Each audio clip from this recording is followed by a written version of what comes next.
감사합니다. 요한복음 4장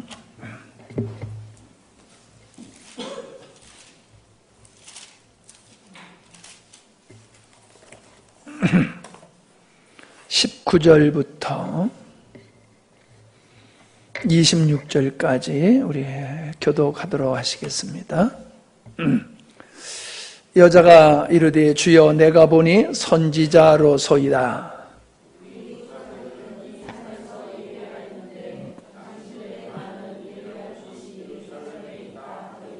예수께서 이르시되 여자여 내 말을 믿으라. 이 산에서도 말고 예루살렘에서도 말고 너희가 아버지께 예배할 때가 이르니라.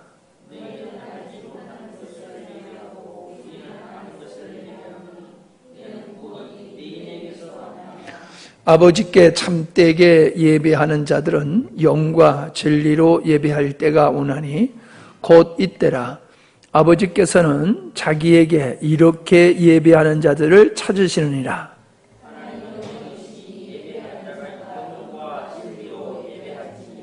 여자가 이르되 메시아 곧 그리스도라 하는 이가 오실 줄을 내가 아노니 그가 오시면 모든 것을 우리에게 알려주시리이다. 예수께서 이르시되 내가 말하는 내가 그라 하시니라. 아멘.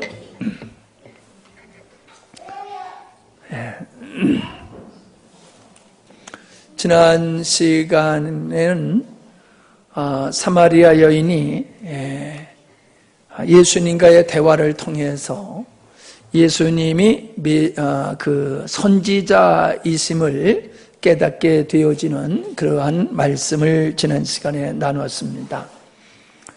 오늘은 유대인의 한 청년으로 알고 있다가 선지자로 인식을 한 후에 이제는 예수님을 메시아로 믿게 되어지는 이 변화된 모습 속에서 예배에 관한 주제를 다루게 되어지는데 왜 예배라고 하는 주제를 다루게 되었느냐, 그리고 또 하나님께서 원하시는 예배는 어떠한 것인가 하는 것을 오늘 살펴보게 됩니다.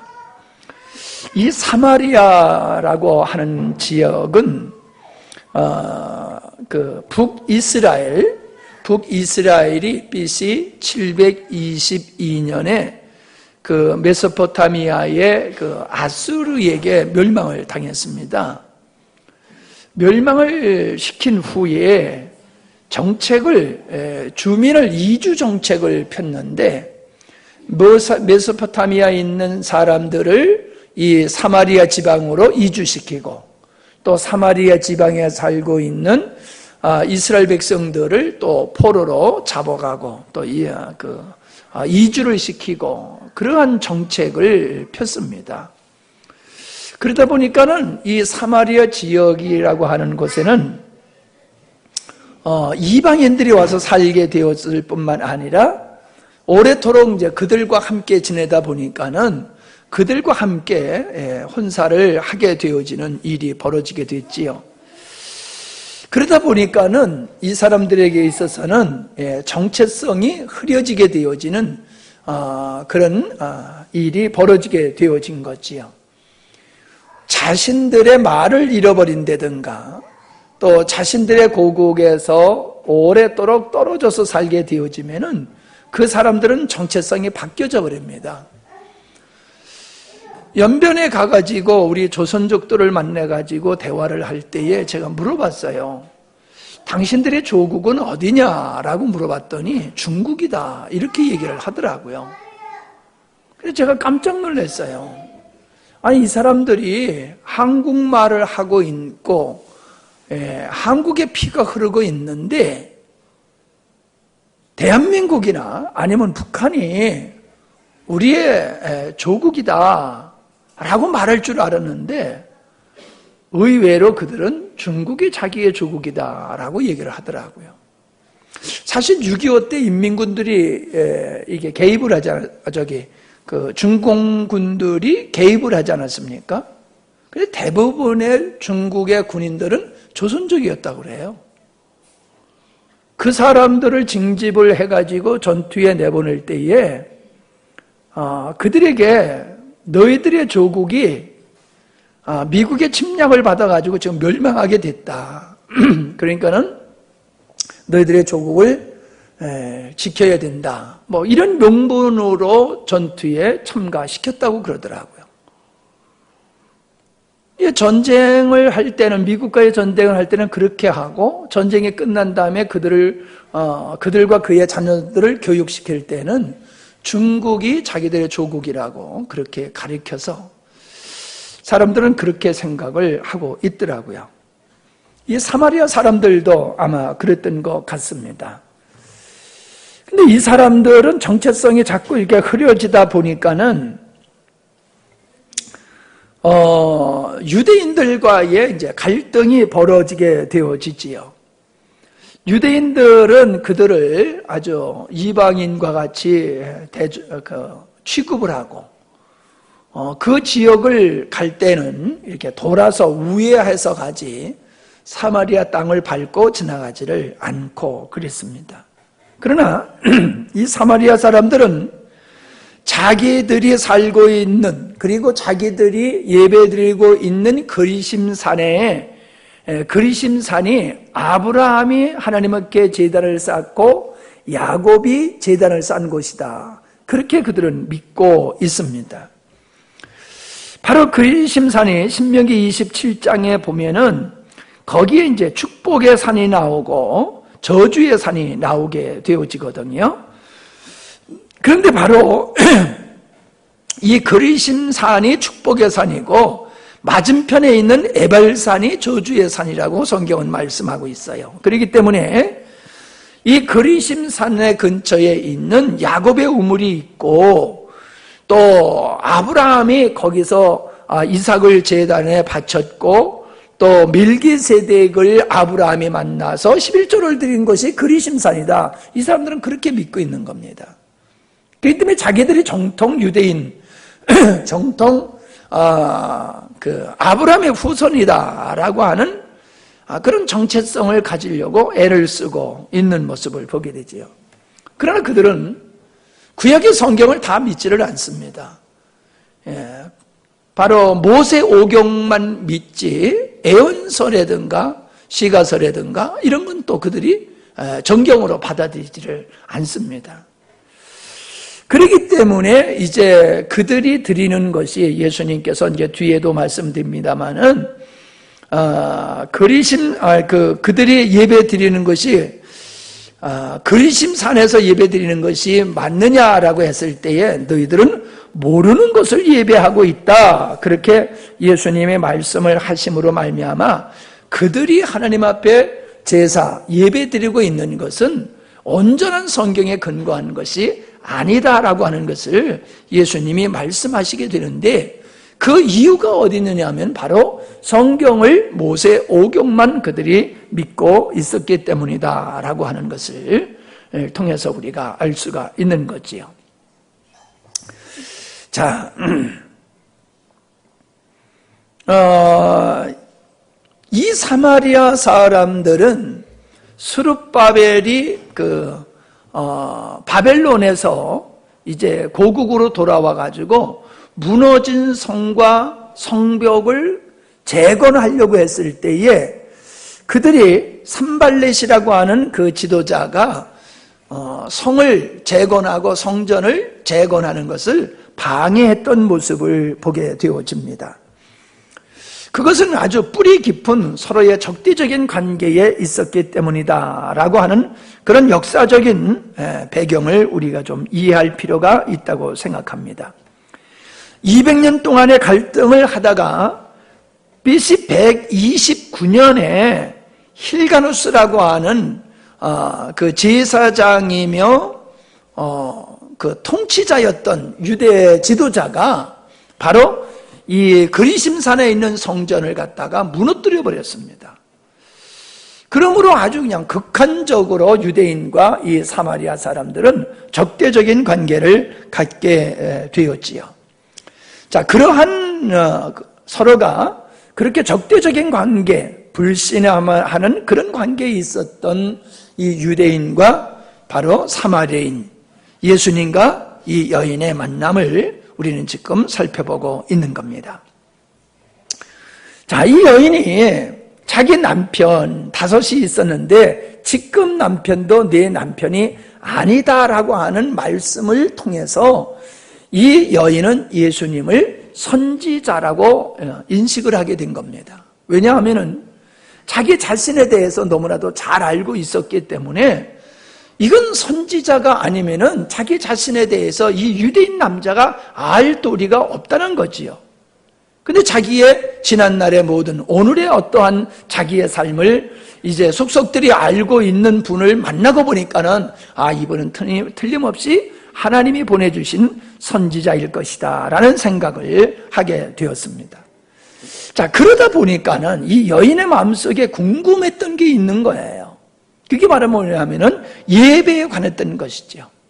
조금 전에도 설명드렸지만은 그리심산이 사마리아인들은 정통적으로 하나님 앞에 예배하는 장소다라고 믿었고, 유대인들은 예루살렘이 하나님께서 지정하신 하나님 앞에 예배하는 곳이다라고 믿고 있었기 때문에 서로가 자기들이 옳다고 주장하는 것이에요. 그러니까는 이 여인은 정말로 우리가 맞는 거지 저들이 맞는 거지 소위 말해서 헷갈렸다는 겁니다.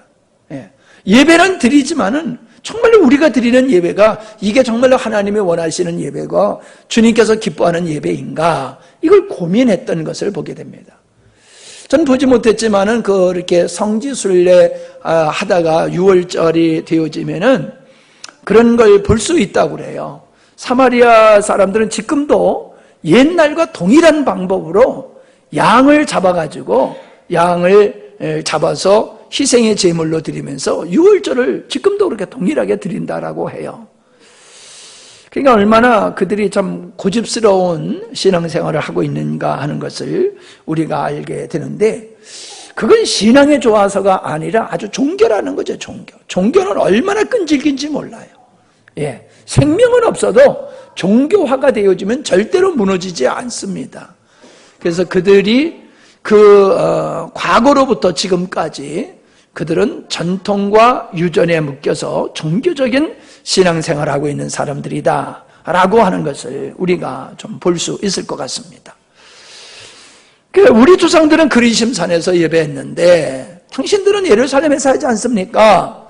어느 것이 옳습니까? 라고 여인이 질문을 하게 되어집니다.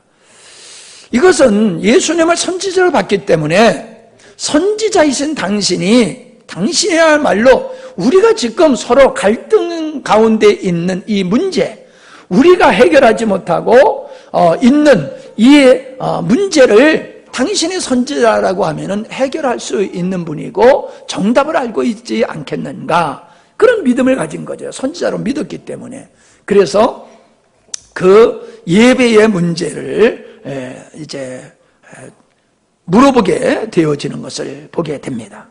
자, 21절에 보니까는 여자여 내 말을 믿으라 라고 예수님이 말씀을 하십니다. 자, 내 말을 믿으라. 지금 그가 믿고 있는 게 뭡니까? 그 여인이 믿고 있는 것은 그리심산이 하나님의 예배하라고 지정하신 곳이다라고 믿고 있다는 거지요. 그 나름대로. 그러나 예수님께서는 네가 알고 있는, 신뢰하고 있는 거, 그거 그렇게 중요한 게 아니다. 다시 말하면은 예배의 장소, 구약에서는요, 예배엔 3대 요소가 있어요. 예루살렘이라고 하는 것과 제물과 제사장, 이 세 개가 참다운 예배 드릴 수 있는 아주 중요한 요소거든요. 그래서 이스라엘 백성들은 반드시 예루살렘에 올라가서 예루살렘 성전에서 제사장에 의해서 제물을 드리면서 제사를 드리고 예배를 드렸거든요. 근데 예수님께서 지금 말씀하시는 거예요. 네가 지금 관심을 가지고 있는 어디서 예배를 드려야 되느냐라고 하는, 너는 지금 그 궁금증을 가지고 있는데 그거 중요한 게 아니다. 그거 중요한 게 아니다. 유대인의 관점에서 보면 너무나 중요한 건데 예수님은 그 중요한 게 아니다 라고 말씀하시면서 내 말을 믿으라. 내가 하는 이야기를 잘 듣고 잘 깨닫고 바르게 예배를 해야 된다. 그렇게 말씀을 하고 있는 모습을 보게 되어집니다. 이 산에서도 말고 예루살렘에서도 말고라고 하는데 번역에서는 여러 가지로 번역을 하는데요. 이렇게 번역을 해요. 이 산에서도 말고 예루살렘에서도 아닌 곳에서 하나님께 너희가 아버지께 예배할 때가 온다. 그렇게 얘기하고 있는 거예요. 너희들이 지금까지는 그리심산이다, 예루살렘이다라고 하는 예배드리는 장소를 가지고 너희들이 지금 고민하고 있지 않느냐? 이 장소가 잘못되었을 때에 우리가 드리는 예배가 이게 헛된 예배가 될까봐 걱정하고 있지 않느냐? 지금까지는 그렇지만 이제는 그때가 지냈다. 장소가 중요한 것이 아니고 이제 하나님이 원하시는 예배를 드릴 때가 있다. 그 예배는 장소에 국한된 것이 아니다라고 예수님이 말씀을 하고 있는 겁니다. 그러니까 예수님께서 성전을 허물어버려라 라고 말씀하시지 않았습니까? 2장 19절로 21절에 나오는 말씀이죠. 이 성전을 헐라 내가 사흘 동안에 일으키리라. 유대인들이 가로되 이 성전은 46년 동안의 지역권을 네가 3일 동안에 일으키겠느냐 하더라. 그러나 예수는 성전된 자기 육체를 가리켜 말씀하신 것이라고 얘기하고 있습니다. 예수님은 십자가를 통하여서 이루어지게 될 자기 자신의 성전을 말씀하실 때에 모형인 이 성전, 솔로몬이 짓고 스룹바벨이 다시 재건하고 헤롯이 재건한 이 성전은 참 성전인 나에 된 모형이다. 그렇기 때문에 이 성전을 허물어버려라 라고 말씀하시는 겁니다. 모형에 묶이지 말라는 거지요. 실체가 너희들 앞에 서 있다. 내가 성전이다. 나를 통해서 하나님 앞에 나갈 수 있는 것이고 나로 말미암아 하나님 앞에 예배할 수 있는 참된 예배할 수 있는 곳이 그런 곳이 바로 나다라고 예수님이 말씀하시고 있어요. 지금도 동일하게 그 말씀을 하고 있는 것이지요. 이 산에서도 말라 성전을 허물어버려라 라고 하는 것과 같이 예루살렘이라고 하는 그 장소는 그건 하나님의 임재를 상징하시는 것이잖아요.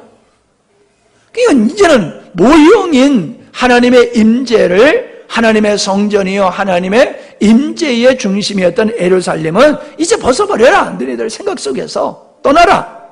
그리고 참된 예배의 장소, 참된 성전인 나를 주목하라. 나는 너희들에게 어떤 장소에 국한되어서 예배드리는 너희들을 자유케 하여 어디서나 하나님을 예배케 할 수 있도록 예배에 자유를 주는 자다. 그렇게 예수님이 말씀을 하고 있음을 보게 되어집니다. 너희가 아버지께 예배할 때가 이르리라 라고 말씀하고 있습니다. 아버지께 예배할 때가 이르리라. 아니 언제는 예배 안 했나요? 과거에도 지금 예배를 했잖아요. 하나님께.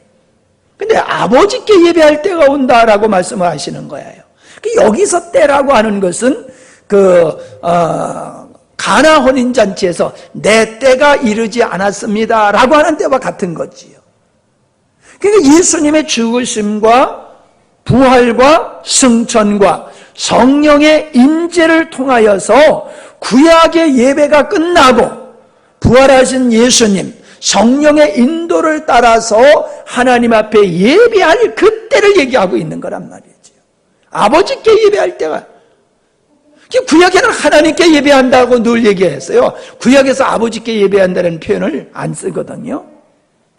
근데 지금 예수님께서는 하나님께 예배할 때가 이르리라 라고 말씀하고 계시지 아니하고 아버지께 예배할 때가 온다. 곧 이때다 라고 예수님이 말씀하고 계시지 않습니까? 그러니까 하나님이라고 하는 것은 아주 위험의 하나님이시죠. 그래서 사람들이 감히 머리를 들을 수 없는 아주 위험이 높으신 그러한 하나님이시지만은 아버지는 어떤 분입니까? 긍휼과 자비와 사랑과 친근감이 있는 것, 표현이잖아요. 아버지라고 하는 것은. 그래서 동일하신 예배를 받으시는 하나님이시지만은 이제 모형적인 예배에 있어서는 죄인이 하나님 앞에 나가는 예배였지만은 이제 내가 십자가와 부활을 통하여 너희들이 하나님 앞에 예배하게 되는 장소에 국한하지 아니하고 예배할 때가 오게 되어지는데, 그때의 예배는 아주 위험 가운데 그렇게 드리는 무거운 예배가 아니라, 피를 드리는 아주 그 칙칙한 비린내 나는 그런 예배가 아니라 자유함과 참 감사가 넘치는, 찬양이 넘치는, 기쁨이 넘치는, 화평이 넘치는 그런 예배를 드리게 될 거다라고 말씀하고 있는 겁니다. 이제 우리는 그걸 통해서 오늘날 우리가 하나님 앞에 예배 드리는 예배의 분위기가 어떠해야 되냐라고 하는 것을 우리가 좀 생각해 볼 수가 있지 않습니까? 천주교 같은 경우에 보면은 더더욱이 아주 거기는 의식을 많이 하고 또 여러 가지 이렇게 분위기 자체가 아주 이렇게 하나님의 신적인 임재가 있는 것 같은 그런 형태, 그런 모습으로 예배를 드리죠. 근데 우리 개신교의 예배는 어떻습니까? 아주 자유분방하면서 잔치집과 같은, 혼인집과 같은 그런 분위기로 예배를 드리는 거예요. 왜 그렇게 드려요? 천주교의 미사는 복음적인 예배에서 이방 종교와 결탁하다 보니까는 복음이 결여되다 보니까는 의식을 강화시켜가지고 뭔가 그럴싸한 분위기를 연출해가지고 하나님 앞에 예배를 드리는 형태를 가지고 있는 거예요. 그래서 그들의 의식은 우리가 드리는 예배와는 다른 분위기에서 예배를 드리고 있는 것이다 라고 하는 거지요. 자, 22절에 보면은 너희는 알지 못하는 것을 예배하고 우리는 아는 것을 예배하노니 이는 구원이 유대인에게서 나면이라. 결국 뭐예요? 너희들은 메시아가 유대인을 통해서 난다라고 하는 것을 성경을 통해서 너희들은 모르고 있구나.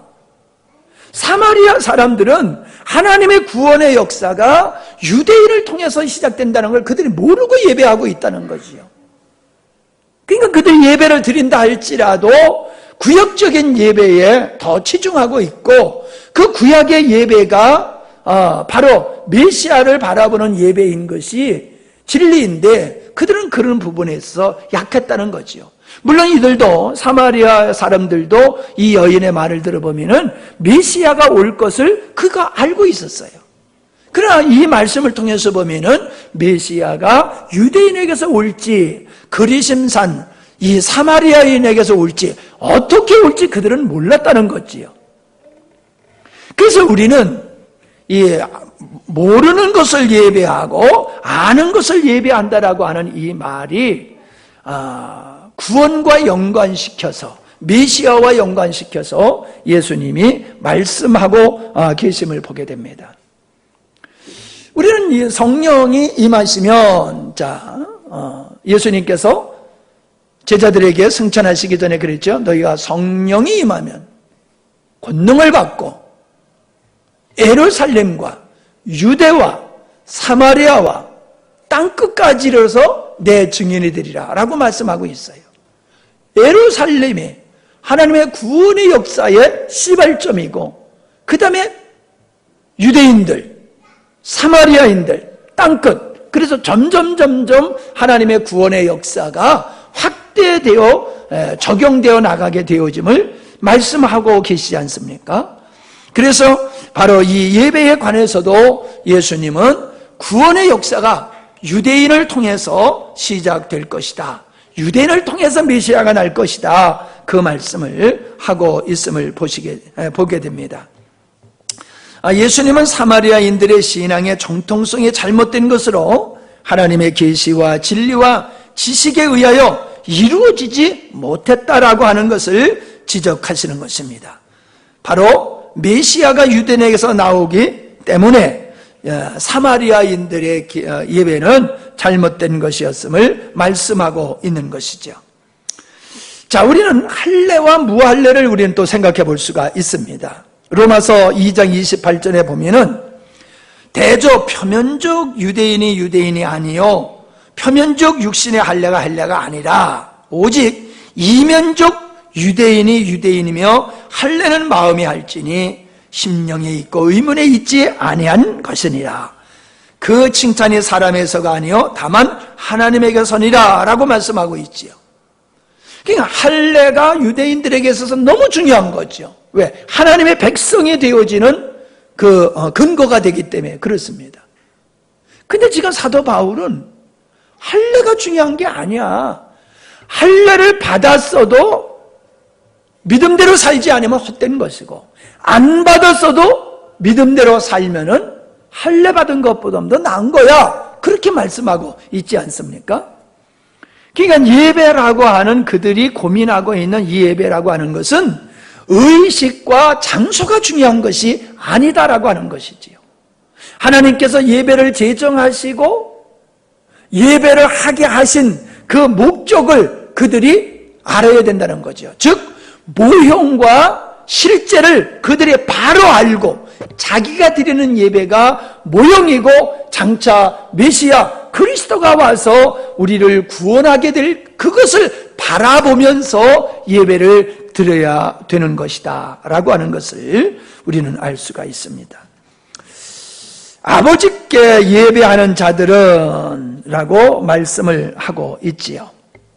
자, 예배하는 자들, 이걸 바꿔서 얘기하면은 하나님께서 찾으시는 예배자다라고 우리가 볼 수가 있죠. 신령과 진정으로 예배하는 자를 찾으신다라고 말씀을 하고 계시지 않습니까? 찾으시는 23절에 보면은 신령과 진리로 예배하는 자들을 찾으시는 하나님 아버지를 우리가 여기서 볼 수가 있습니다. 그러니까 무슨 얘기입니까?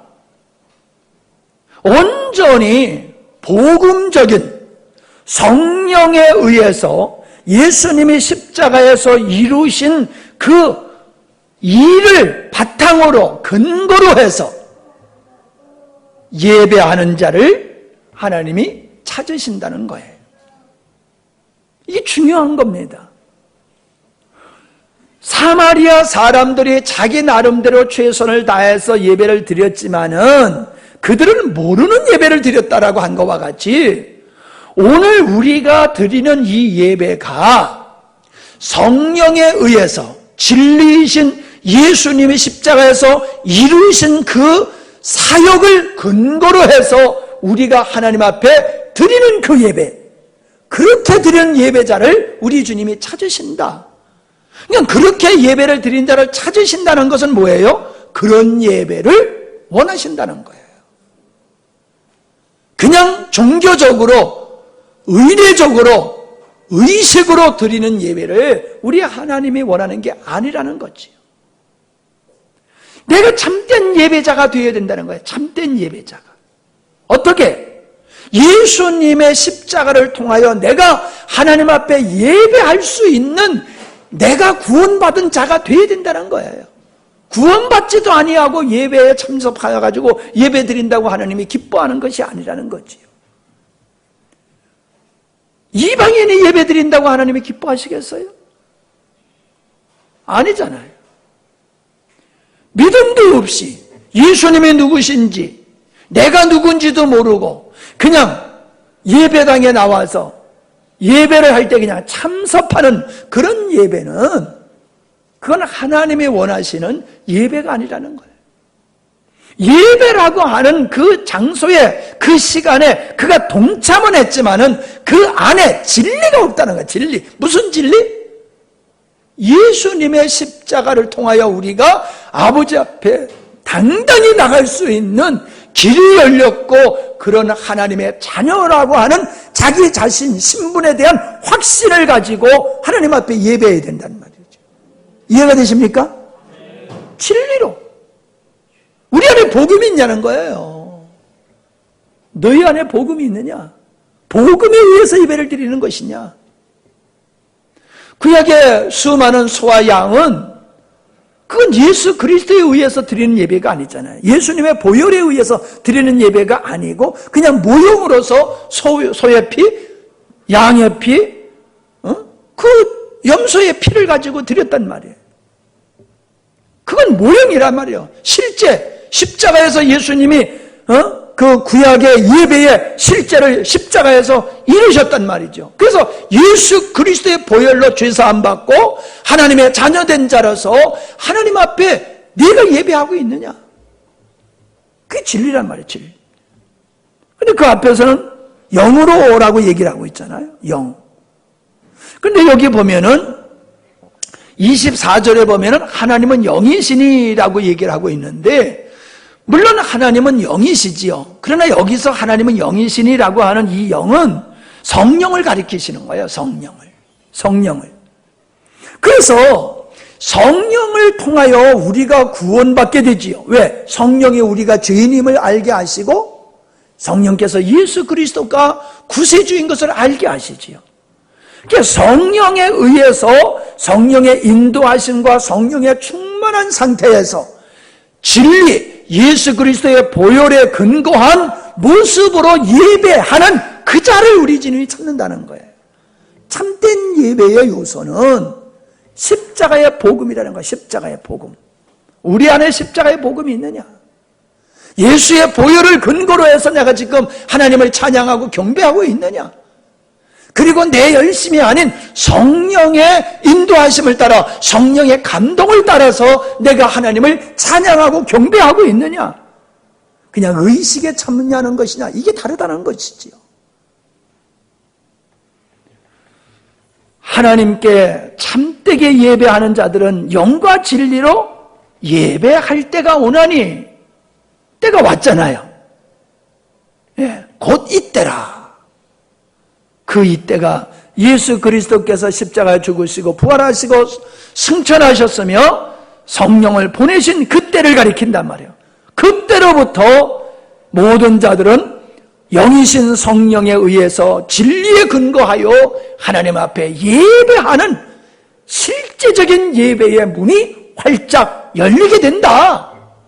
이걸 내가 믿어라. 이걸 내가 믿어라. 네가 지금 깨달아야 될 것은 이거지. 그리심산이냐 예루살렘이냐 그거 가지고 네가 지금 씨름하고 고민할 때가 아니다 라고 예수님이 말씀을 하시는 것이지요. 이제는 사마리아인과 유대인이 차별이 없는 예배가 된다는 거예요. 그들은 절대로 같이 예배를 드릴 수가 없었지요.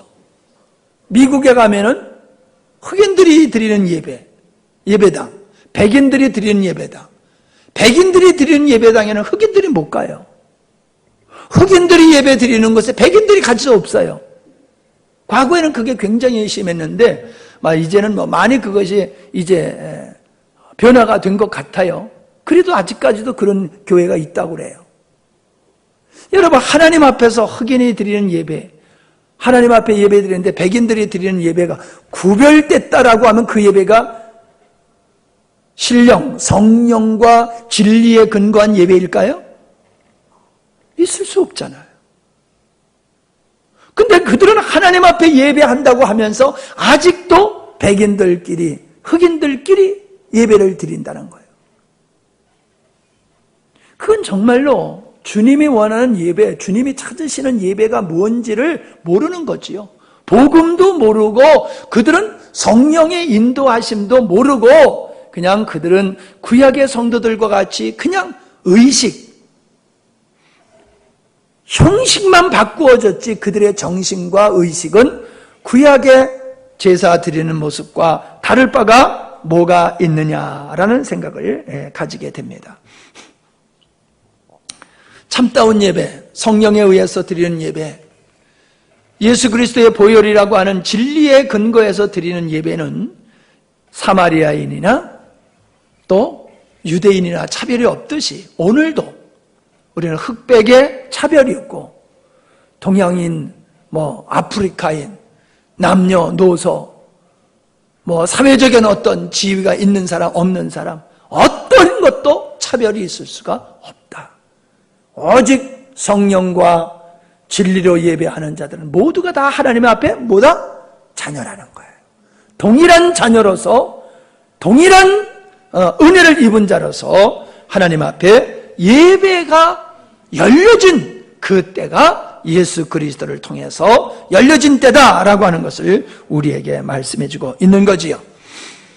자, 그러니까 25절에 보면은 이 여인이 말하기를 메시아가 올 줄을 우리가 알고 있다. 만약에 그분이 오시면은 모든 것을 우리에게 알려주시리이다. 지금 우리가 이렇게 참 확실치 못한 그러한 불완전한 예배를 드리고 있지만은 메시아가 오면은 어떻게 예배해야 될 것인가를 우리에게 분명히 다 가르쳐 줄 겁니다. 알려주실 것이다. 그렇게 말씀하고 있지 않습니까? 그래서 요한복음 16장 13절로 15절에 보면 진리의 성령이 오시면 그가 너희를 모든 진리 가운데로 인도하시리니 그가 자의로 말하지 않고 오직 듣는 것을 말하시며 장래를 너에게 알리시리라. 그가 내 영광을 나타내리니 내 것을 가지고 너에게 알리겠음이라. 무릇 아버지께 있는 것은 다 내 것이라. 그러므로 내가 말하기를 그가 내 것을 가지고 너에게 알리리라 하였노라. 결국 메시아의 역사와 성령의 역사는 그 사역의 연속성을 가지고 있다라고 하는 것을 우리에게 보여주고 있는 거예요.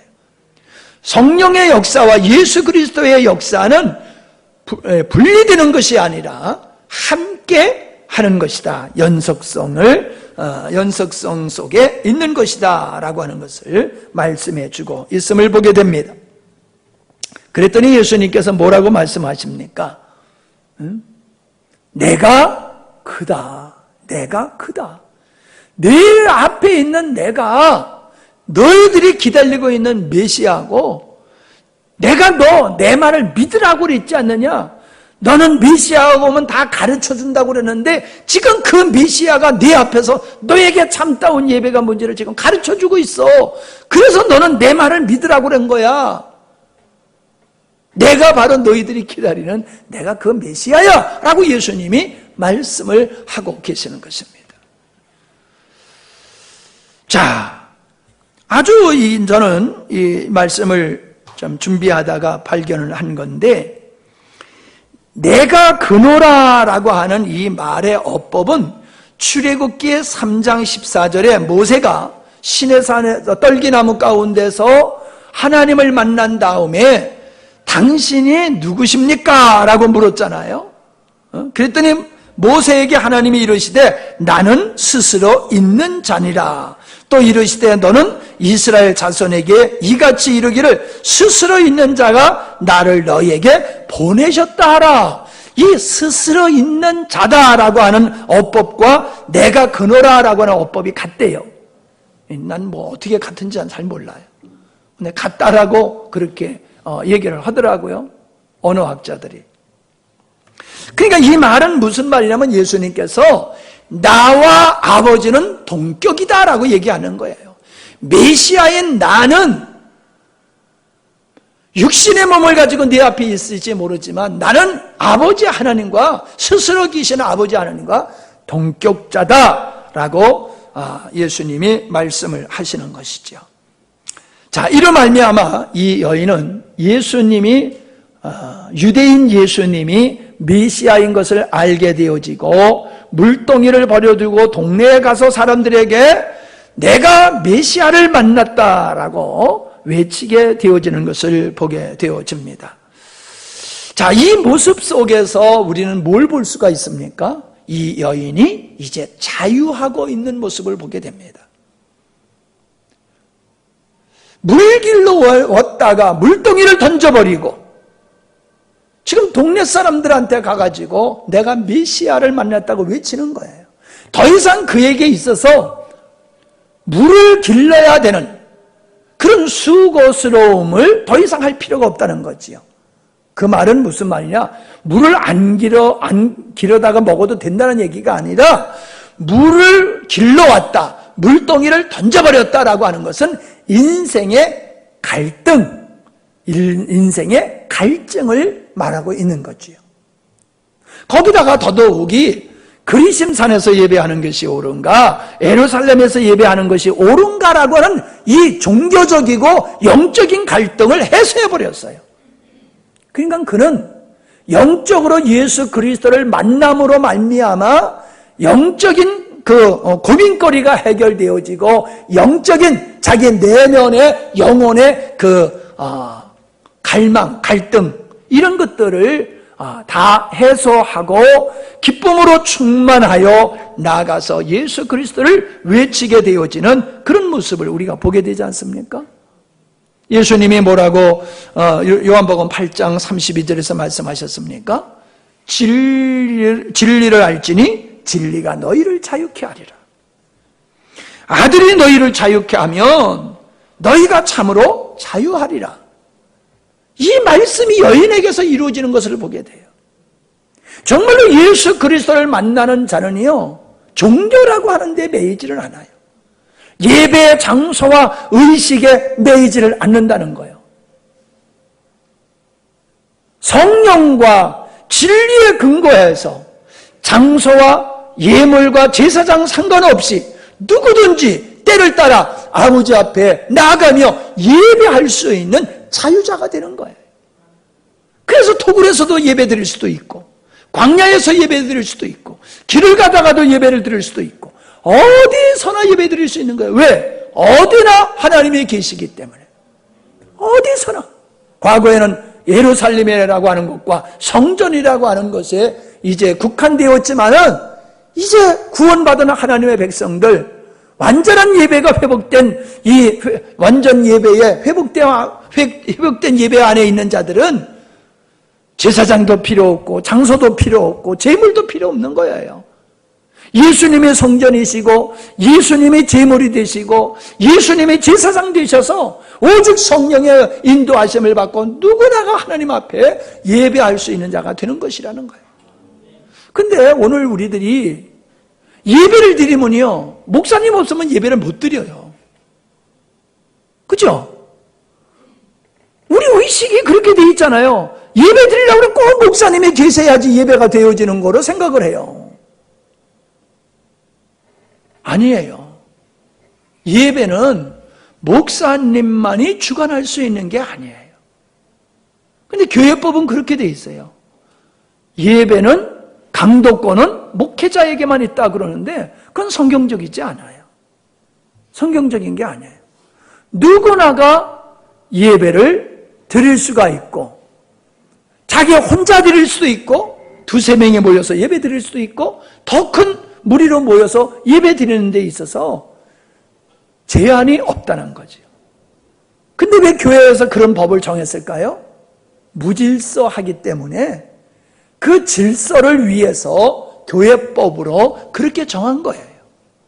그러니까 그 교회법으로 예배 인도를, 말씀 선포를 목사님만 할 수 있도록 한 것은 성경적이지 않으나 그 법을 제정하게 된 것은 진리가 훼손되지 아니하고 질서가 유지되기 위해서 한 것이니까 우린 양쪽 다 품는 것이 좋다라고 생각해요. 여러분 스스로가 예배를 인도하고 예배자가 될 수 있어야 될 상황 속에서 여러분이 예배 인도자가 되고 예배자가 되면 돼요, 스스로가.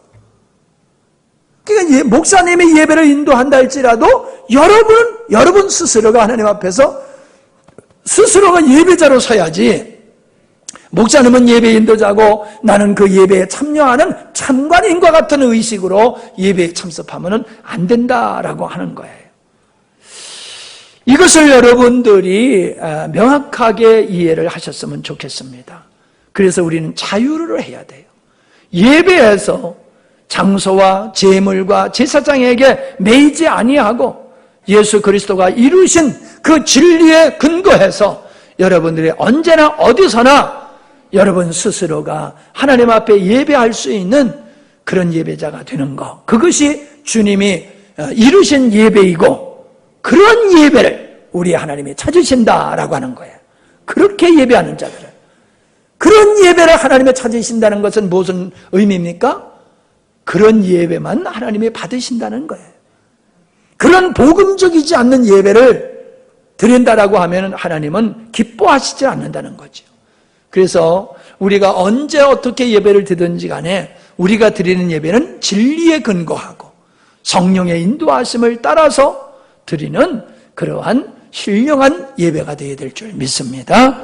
기도하시겠습니다. 감사합니다. 하나님, 사마리아 여인이 예수님을 유대인 청년으로 알다가 선지자로 알고 선지자로 알았다가 메시아임을 깨닫게 되어지는 과정 속에서 예배라고 하는 주제를 통하여 그가 가지고 있는 영적인 갈등과 고민을 해결해 주실 뿐만 아니라 예수 그리스도의 십자가의 죽으심과 부활과 승천과 성령을 보내주심을 통하여 언제나 하나님 앞에 때를 따라 돕는 은혜를 입기 위해 나갈 수 있고 예배할 수 있는 이 영적 예배를 우리에게 가르쳐 주심을 감사함을 드립니다.